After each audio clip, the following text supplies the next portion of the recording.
Hi, everyone. Hi. Thanks for joining us on a Thursday night. I know there's a lot of things happening and we're like so close to the end of the finish line here, but so thank you so much. I'm going to do a brief introduction for Nina, our art star, and then afterwards, at 7:15, we have food coming in from Chile Cates, and we're going to have dinner in the ceramic studio. So all of you are welcome to join for that. I hope you do. Okay, cool. All right, so I'll just introduce myself. Actually, I think I know everyone in here, which is so interesting. Anyway, I'll just introduce myself. My name is Kathy Liu, and I'm a professor of the practice in ceramics here at SMFA. I'm really happy to see you all here today, and we are so pleased to have Anina Major here with us today as part of the New Perspective Lecture Series, which has been generously sponsored by the Diversity Fund and the Topin Bowl Grant and SMFA Clay. While I have been following Anina's work for a while, I was first able to see Anina's work in person last year, and I think many of you too, in ceramics in the expanded field at Mass MoCA. Her large-scale installation, We All Come Across the Water, was beautifully ambitious and inspiring.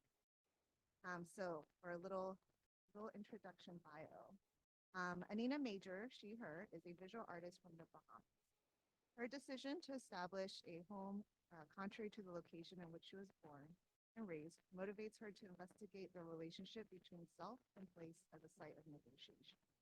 By utilizing the vernacular of craft to reclaim experiences and relocate displaced objects, the practice exists at the intersection of nostalgia and identity.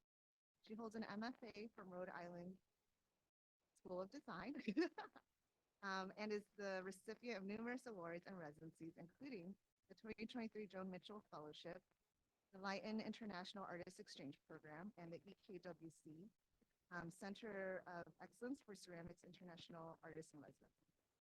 Her work has been exhibited in the Bahamas, across the United States and Europe, and featured in permanent collections that include the National Gallery of the Bahamas, the Museum of Fine Arts Boston, Los Angeles County Museum of Art, Rhode Island School of Design, and the National Museum of African American History and Culture.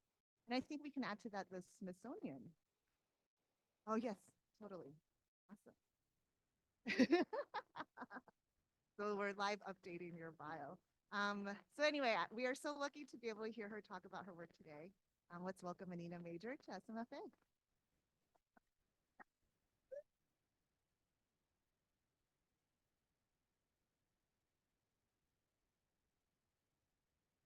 Oh, good evening, everyone. Thank you for coming out. I really appreciate that. I guess I don't have to say much about myself.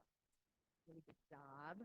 But I will expand upon more of what was discussed in my bio, but mostly on my work. And I'm going to talk a little bit about the few installations that I've done in the last 5 years. So we won't be here all night. Um, as Kathy mentioned, I'm from the Bahamas. And I kind of make that point just to kind of ground myself in what that really means, because I think it means a lot of things to different people. But to begin, most people don't know this, but the Bahamas is a group of islands. And so off the coast of Florida. And most people consider it to be this like geographical paradise, all about escapism and just relaxation. Um, and so when I think about the way I view the world, this is kind of where it's coming from. So most of my work is composed of this kind of post-colonial lens and perspective of what it means to start at that place and then work outwards from there. So in other words, I'm really, really motivated to understand how my own understanding of myself and how I've developed a relationship with a particular place. I didn't really sign up for it, but it happened. And what does that mean? And what does it mean to like leave that place? And how does that influence the way I view things going forward? So the work, like I said, like Kathy said in my bio, becomes kind of this place of negotiation where I'm asking a lot of questions and kind of repositioning myself constantly within different spaces. And the question that always comes up or has been coming up a lot is basically, well, who am I? And am I her? This lady on the screen that's harvesting like dried plums. Am I these women who are weaving, plaiting, sewing? Or I'm these other ladies here on the left with the sewing machine, putting together scraps of the woven plait that you see happening on the right. I have memories of these kind of scenes. And these are all vintage photographs, but I have real life memories of where I probably was on the other side of the person who was taking this photo. And I really don't know any of these women. There are images of like these. This is where I kind of really started. Images of like these have always been taken of the people where I'm from, but no names. And so I have all these memories through these like archival photos of women engaging with this kind of work and me kind of like playing around their feet and whatnot. But I don't know their names. And if I did know their names, I would say them today. But there's a kind of, when I reflect upon that, there's a kind of erasure that happens. And so this is what led to this kind of research national craft, right? So am I the ladies on the left? Am I the ladies we saw in the previous photos? Well, I think in some ways I'm all of them. And on the right, you have a photo of my grandmother. And she was one of these women who made a life for herself from engaging in this national craft. A lot of people know her as Ma. So I have very few images of my grandmother. In fact, this is probably one of 3 that I have, and this was like retouched. And she lived in 1918 to 1994. So I'm going to share a little bit about her at this point. Safara Alvania Timothy Newbold was born in Nassau to Edith Emmanuel Timothy on the 18th of August, 1918. Her parents died when she was at the tender age of 3 years old. She attended school until the age of 14 before entering the straw industry. Safara, affectionately known as Ma, was a pioneer in the art straw basket business. She started a business in one room of her house on Dowswell Street and later moved to the Valley, where she used the entire building as a straw factory. Employing many Bahamian women at the straw factory, she taught mothers who could not find jobs to stitch and embroider bags using raffia. The bags were then later shipped overseas.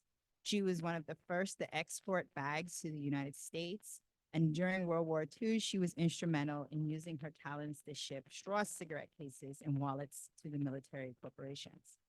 She also spent time in the Family Islands, and the Family Islands is what we refer to as the other islands around that group of islands that I showed earlier. She's been credited as one of the first to dye sisal rolls for the purpose of making colorful bags. May God bless her for her invaluable contribution she made to her family, friends, the straw industry, and the Bahamas. I read that because that's her obituary.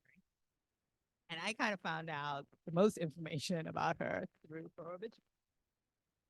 And what I just read to you was just like a little, right? Like, but that's the whole obituary. And that's what I'm talking about when I talk about a kind of sense of erasure. Like your life gets bottled up into about 200 words. And what we have of you is like 3 images. I don't really know, besides the names that were mentioned in that obituary, who her parents were. So when you're trying to answer the question, like, who am I? Comes a kind of challenge because you have this missing information and the only thing that you can get is from, whatever sources you find of those who are still living. So I'm just going to interject here because this just happened. I've been working on this project kind of through, and I'll talk more about how my grandmother has influenced my understanding of myself as a maker. But the piece on the right was recently put on permanent display at the Smithsonian National African American History and Culture Museum.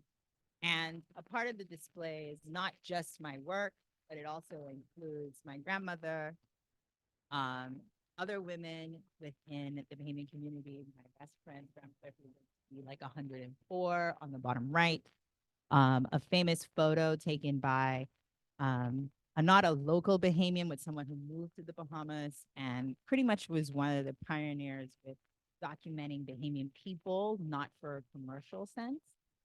So that bottom left photo is by a gentleman named Rosalind Rhodes. And that's significant because really the photos we have that document us as a people in a country are all taken for the purpose of getting you to come there so that we could serve you and you could have a good time and escape. This photo that I included in the display is also a photo taken by a tourist that later became a family friend. So the idea that as a family you're taking photos, not a big thing. Very few photos. And so I really, again, doing my research, trying to figure out like, well, who am I and what am I using as source material? I've realized that all of this is intertwined in this like really complicated tourist economy that started before we even knew who we were as a country. And this predates independence. So let's fast forward a bit. So when I got to college and I was like, oh, I want to study art, everybody was like, well, then what kind of art you want to do and why? And for me, I again still grappling, well, who am I?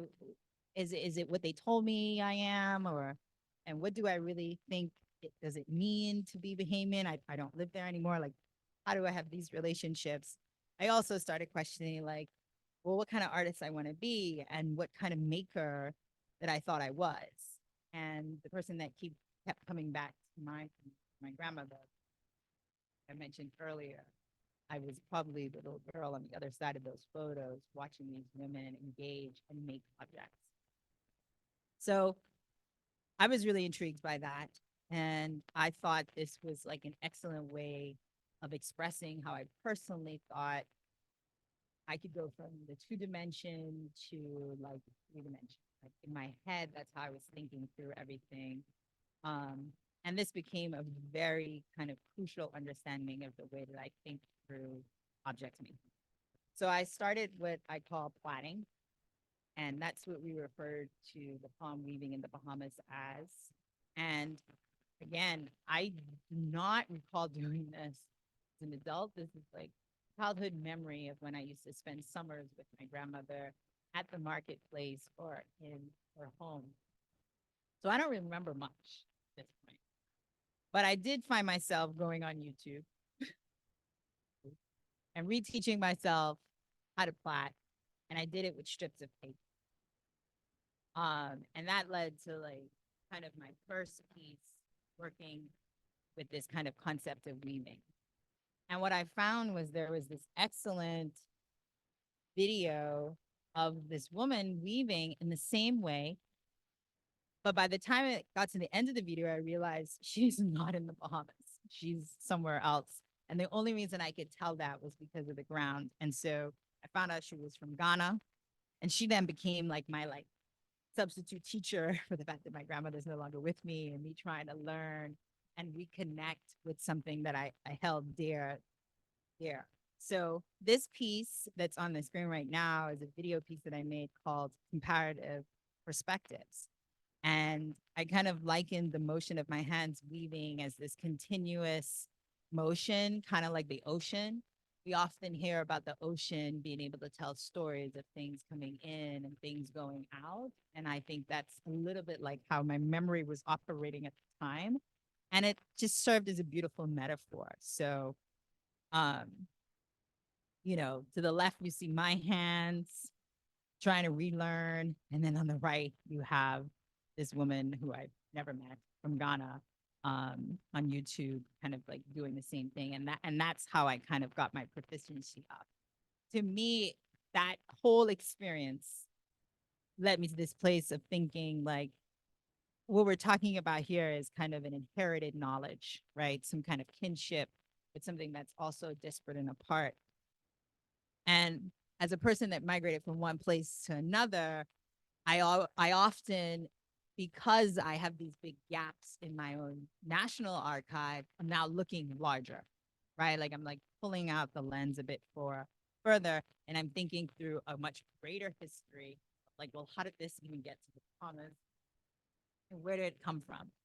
And so it's believed that this practice derived from enslaved Africans that were brought to Bahamas, and they started making baskets for the purpose of work, proficiency, and storage of food. So that's not the story I got from people when I go home to the Bahamas. That is the story that I've included from the research and actually looking at tangible objects. I mean, now we kind of acknowledge that. Growing up, it was just kind of like this thing that people do to make a living and no real historical kind of like significance to it. Just that my mom did it and she taught me how to do it. And this is how we pay the bills. My grandmother did not teach my aunt and my mother, to be clear. I learned because I got left there to hang out, keep me busy so I don't get into trouble. Um, but my parents and went on to college, and this is how she sustained life. We never really talked about whether this was an art form. That never came up. In fact, I don't even know if she would call it an art form. But I kind of viewed it as an art form, like in my hindsight. So got practice, got pretty proficient with it through paper. And from paper, I moved on to clay, and I started weaving clay pretty much the same way that I was weaving the paper. Of course, I couldn't hold it upright. I had to hold it flat on the table. And I started with making little flat plates. That wasn't enough for me. I kind of wanted to push that further because for me, what I was learning is that this was a language. Flat in the Bahamas, because of all the islands, has become a form of identity, right? Different islands practice different patterns. They started naming them. At one point, we had over 200 patterns practice, and now we can only trace about 60, right? Um, so for me, once I finally got to the clay point, I was like, this is definitely more than just me sitting here weaving clay. This has become something bigger. And I've kind of adopted it as my artistic language of expression. And so when I create form, I'm thinking through how to do that through weaving, clay specifically. This led to me going into more of a three-dimensional realm and putting together installations that included videos. So this one is called From Whence We Came. It's an installation that places like a woven object upon like an empty open crate where which inside the void is filled by the comparative comparative perspectives video piece. And it was basically I made this piece right after Hurricane Dorian came through the Bahamas. And we had an oil spill as a result of it. So that kind of informed some of the finishing on oil spill to this piece. It, for me, I think through the weaving is kind of documenting narratives in a way that's translated beyond words, right? Not using words, but through this kind of visual language. So the same way you can feel a kind of kinship with music or through food, I'm now asking you to consider it through the act of receiving an object or through these woven pieces. And so this is a detail of that piece. Um, and I was just thinking again through this idea of how weaving can result in an object that carries forth a narrative, like similar to ancient pottery in some ways. This piece is built through multiple firings, some bisqueware and like fresh clay, then refired again. So it's a very like composed piece through different stages of the process. But for me, it's like carrying through like the idea that things aren't absolutely perfect, and there's a kind of fragility that comes with um, documenting the past and also the present and pushing that into the future language. So I really enjoy doing these installations. And I think most people know me for like the ceramic objects, but in my wonderful playland, I love creating the objects that are kind of these actors in larger installations that are intended for you to be involved in, which leads me to some of my other inspirations. This is a quote from Bell Hooks. So, living close to nature, Black folks were able to cultivate a spirit of wonder and reverence for life. They were able to make a connection with the earth that was ongoing and life affirming. I like poetry.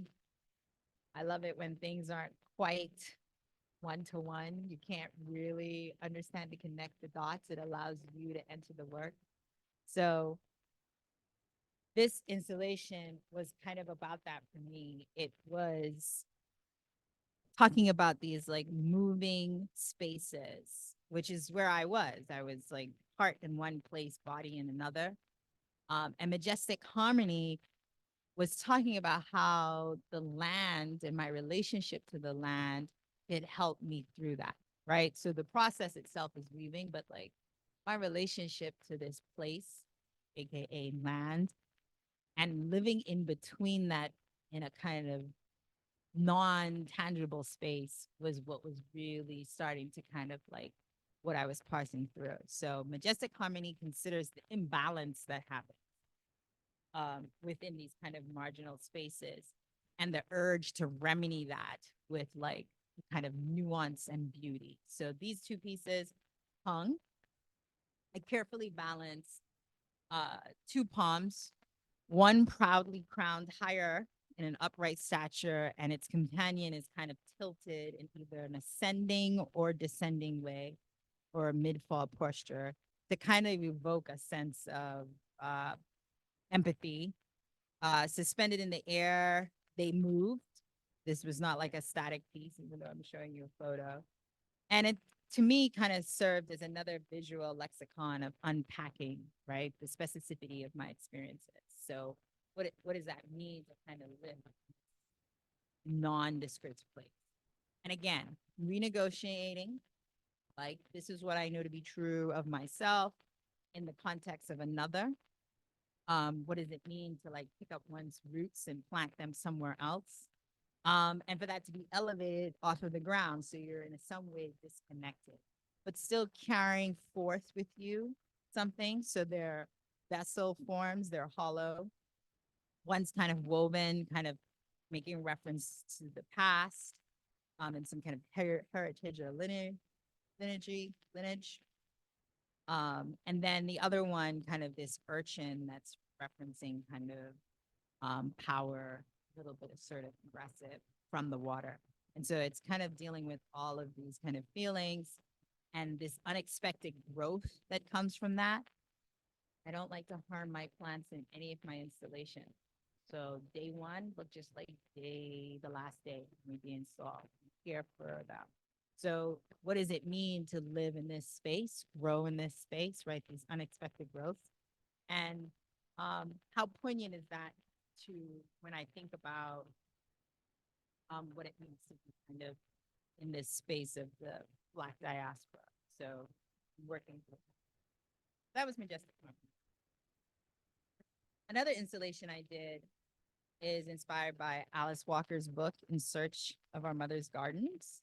And this installation was at Wave Hill in New York. It's titled Garden Hills, Reflections in Memory Yard, as an installation that works to unearth narratives of Black communities and their contributions to the land, focusing on the garden as a symbol of resilience, courage, and care. I grew up with a family that loves the garden. That's where we spend a lot of our time. And again, operating in this place of like memory and nostalgia, I created this installation that kind of pulls forth things that I remember. And there's a beautiful video that's playing inside that little hollow part that looks like it's engraved by some lines over to like the left. And I'm going to play a snippet of that video before I kind of break down all the symmetry in this installation.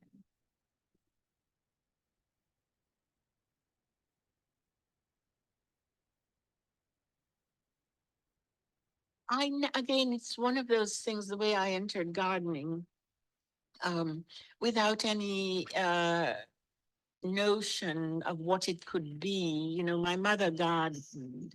Oh, she was extraordinary with it, having the same relationship to plants that she had with her children.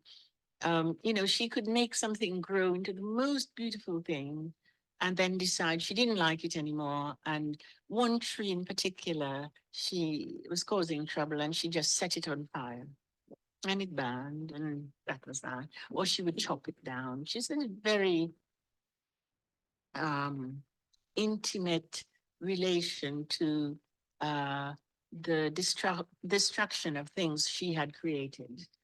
Um, so she was a good gardener. We had plants all the time. And apparently, almost every gardener will say, my aunt, grandmother, mother was a gardener. So I've always would plant some little thing. Um, uh, when I had children, I started to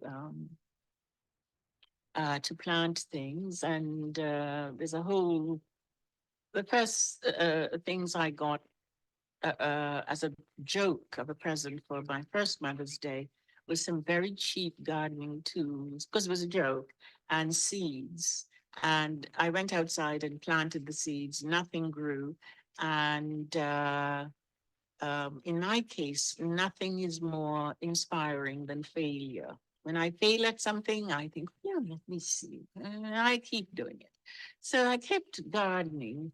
And as I kept gardening, it became an obsession, really, that was very hard on, I now, in retrospect, could see very hard on my family, my children, certainly my marriage, because I just would abandon everything for the garden.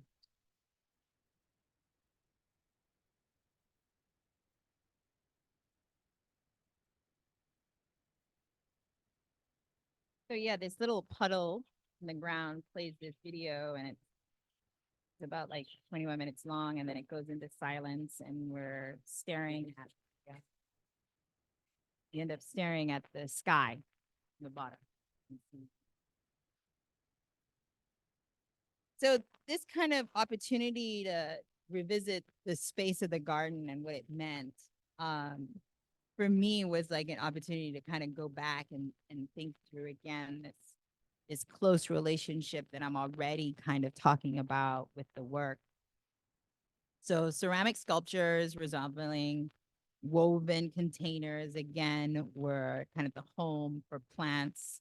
And I selected this spider plant, which is known as a plant that kind of originated on the continent of Africa and kind of made its way over to this side and has been like kind of domesticated and kind of been like the most one of the most common home plants.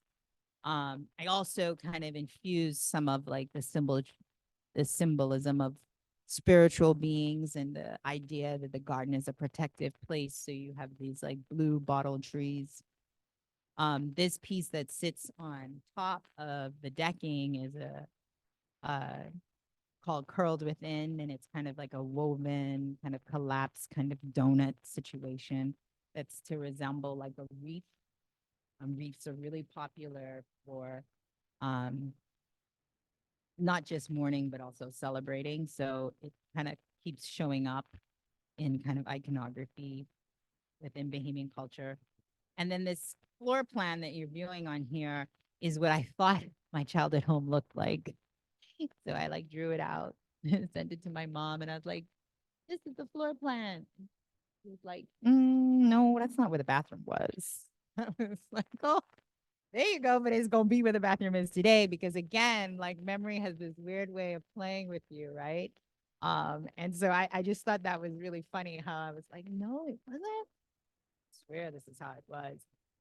But then just allowing this space to be kind of not real, but also reference things that are real.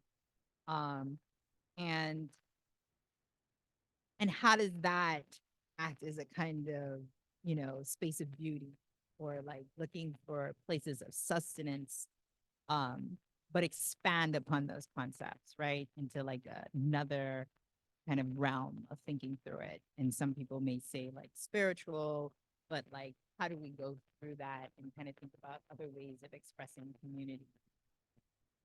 So it's an altar of sorts, right, to the memory and like a maternal lineage that I take kind of pride in putting together here in this space.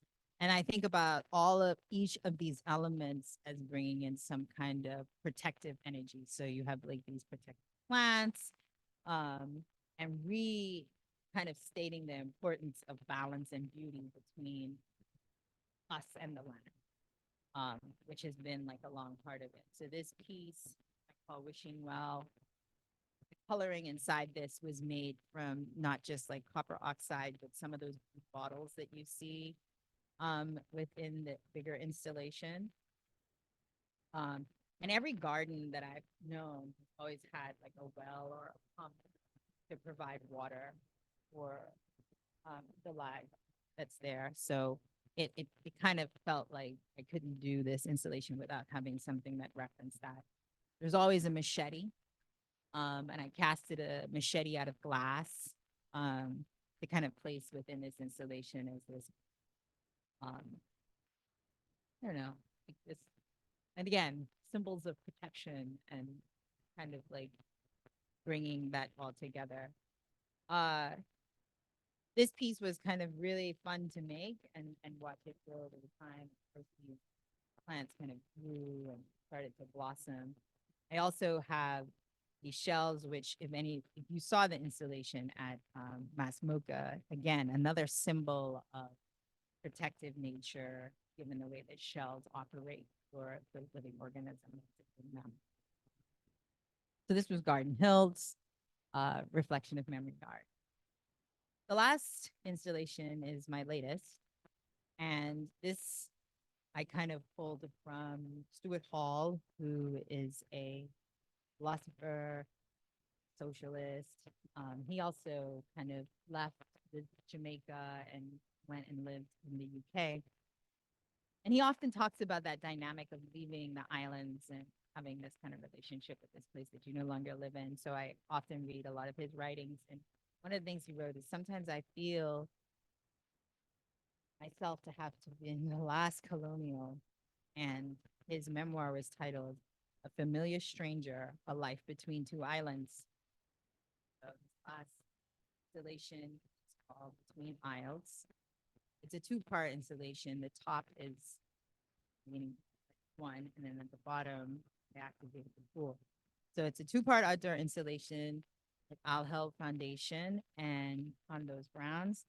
And it, again, exploring this connection between home and moments of displaced nostalgia, and kind of working through that using fiber and clay material histories, right? So I'm still staying true to my language of weaving and how clay helps me to kind of like solidify that from an archival standpoint, but also engaging with wood, which is another kind of relationship to the land. So for this, I engaged the freshwater swimming pool that's down at the bottom. That's now been reclaimed by turtle and non-human species. And I created a little island of my own. And so this little island lived and became a new home for some of the animals. I had a snapping turtle living in it at one point.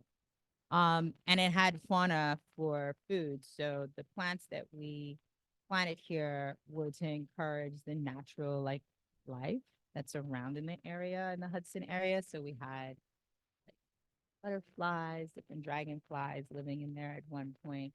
And it changed over time. So it went from like green to red blossoming flowers to yellow, and then back to green. So nestled on this kind of mahogany float, it floats across the pool. And again, the water acts as this kind of like fluidity, and it offers this place of, for me, healing, in comparison to like vacant land situated next to it. Here's another piece from the other angle. Here's a detail of that form. So it's like really between this floating, moving place and this kind of fixed position dock. And I repurposed this dock for my installation over at Mass Mocha. But to me, it was to kind of bring through the idea of something being stationary in comparison to something that's constantly moving. And I honestly think that's how it feels sometimes. Sometimes I could be really stand in one position and understand, and then other times I could be a little disoriented trying to understand. So understand as circumstance or my positionality within a particular context. So for me, this was like a large execution of that, talking through those two positions, to be still and to be moving at the same time, and to ponder how that diasporic perspective could give me the ability to change social landscapes. So thinking through that, you have this stationary dock kind of walk, depending on how you enter the space, you know, you can be walking along this, like top, then you get to the end and you kind of meet this nest. This also became a home for little insects throughout the installation. But yes, this is between aisles. Goes up to that piece.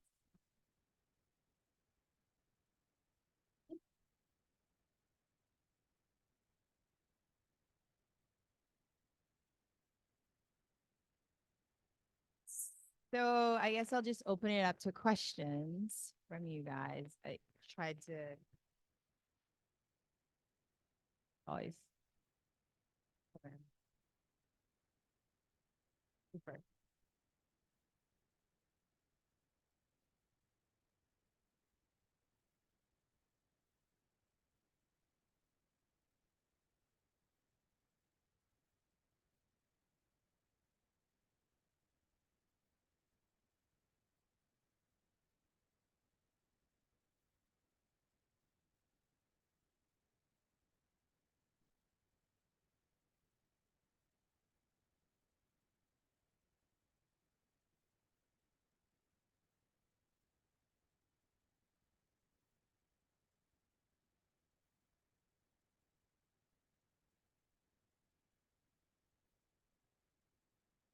Yeah. Yeah. So how do I get from these objects to this installation? All these different ideas combined. Um, well, what I can say is that when I first started working with clay, it wasn't really about, uh, I would say it was always trying to find how something fit, right? And so the the objects I was making out of clay when I first started were about feeling this guilt of not being somewhere. And those objects became like these little symbols of that. And so I was already thinking about where I'm going to put you, right? Like, where are you going to live so that you don't disappear again, so that I could be reminded. Um, and I was heavily referencing nature at that point. So, you know, the concept of like, well, put it in nature, let's see what it looked like. And I also was taking work that I had made in the US back to the Bahamas and putting it to see if it fit. So I was always curious about like putting things places and seeing how that changes my perception of the object, or did the object still do for me what I needed it to do when I made it. And I that grew into installation. That grew into like, okay, now you're being asked to activate a space and put your work in a space. And then how does that space respond to that? And what does that space prompt me to do? So that specific example you gave with the garden, um, that was at Wave Hill Gardens, and that is essentially a garden that was later turned into a museum. And I was kind of thinking through, well, how does that happen? Like, what makes you decide this plant should be here? And how does a place that I don't necessarily consider a museum become like a place, a museum?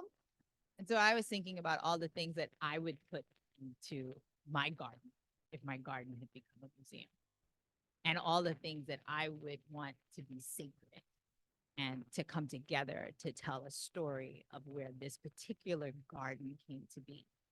So that's how that one came together. But usually it's me going to a space, and sometimes it's I'm in a space and I react to the space and I want to make something. Or sometimes I'm asked to react to the space and I think through what that means for me to react to that space. And then I just keep putting stuff together. And then I pull things back that I think work. And I try to allow all the elements to have a moment for themselves, which is why they all can be named individually. They're kind of like actors that get to play in different stories at different times. Sometimes, if I think about it. That was a good question. Thank you.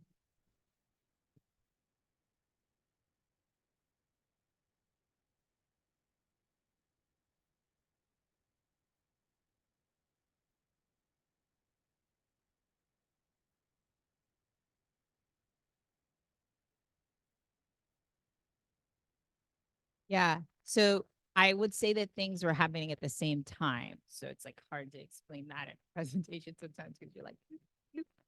But there were a lot of things happening at the same time. I was engaging with clay already, and it's cool. It's a cool material. It can do absolutely anything. So I was already falling in love with the material itself. But I also had another part of me as an artist that was trying to figure out not just who I am, but like at that point in my life, I was watching Bahamian culture change. And I'm not against change, but I was watching it change and learning about things that I thought were to be true are not really true, but were like invented to be true. And you were told they were who you were. So like I had this like unraveling that was happening from an identity standpoint. Um, and so I was like trying to grasp like what can I hold on to? What can I make sure that it doesn't have the ability to disappear? Right. Um, and so as I'm also doing that, I'm also like learning how to work with clay and learning the history of clay. And I'm like, oh, you can help me out on this mission that I'm on. And that's how I kind of got to this place of like, bing, clay is the material for me that's going to help me to go through this problem that I have. The fact that every 20 years, we got a new identity and people trying to figure out who they are in relation to a whole entire economy. So like I was trying, those things were happening simultaneously. And that's how I kind of got there. And kind of one of the rules I stick to today. Whereas like when I engage with clay, I kind of take it really seriously because I know that it's not going anywhere. And that when we leave this earth, that thing is going to still be hanging around. And I kind of want to make sure that, you know, amongst everything that's left behind, I get a little shard left behind with it. The thoughts.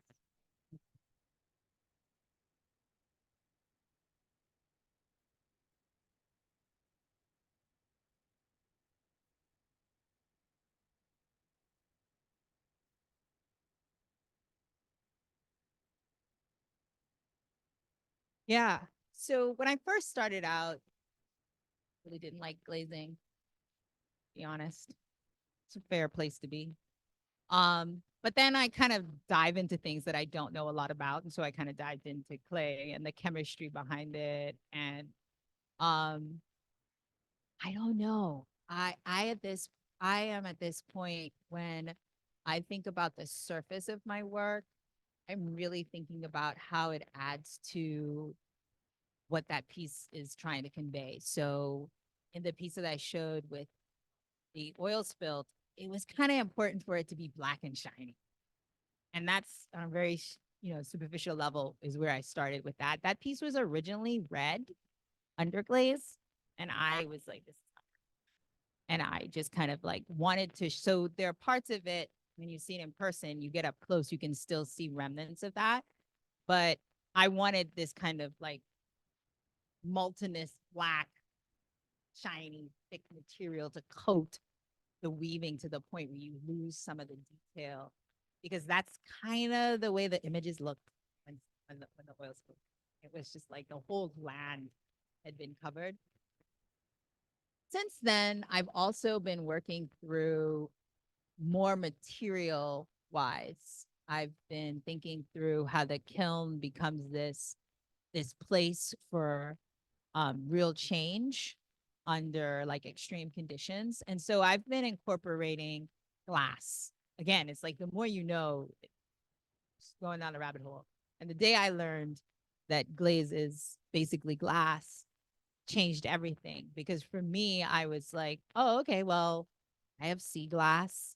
And what does it mean to use sea glass? And we all know sea glass is from either pollution or like, bottles that have been like kind of shaped. And I had a whole collection of them. So I started using the sea glass directly on the work.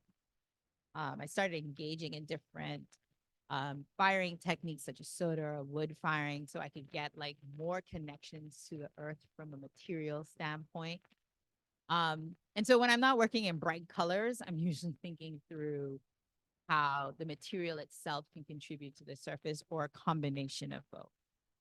Um, I did a show early last year that um, was all about festivity. It was my first solo show home in the Bahamas.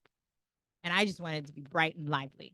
And like, I knew that I was going to have the National Youth Choir perform, and they have all these jovial songs. And so I wanted all the work to kind of like ignite the kind of like festive. So all the colors were bright, very like artificial kind of movement. It really is depending on where I feel the piece is speaking to. And I allow that to kind of add to the narrative.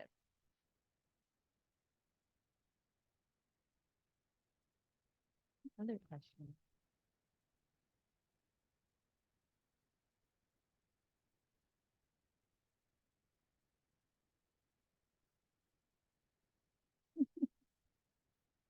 There is no such thing. There isn't. How do I deal with breakage?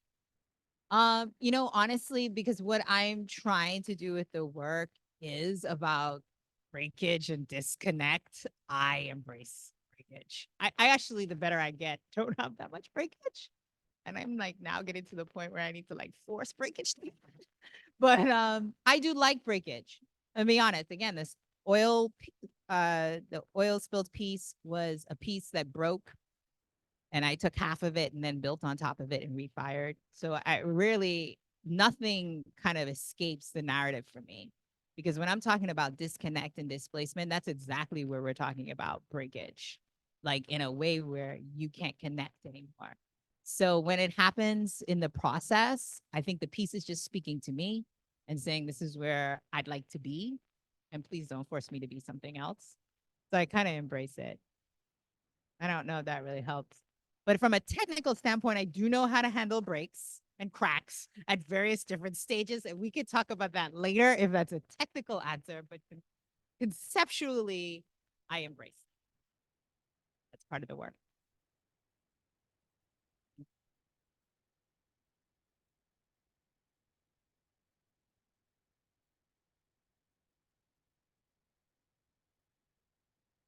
Thank you. Yeah.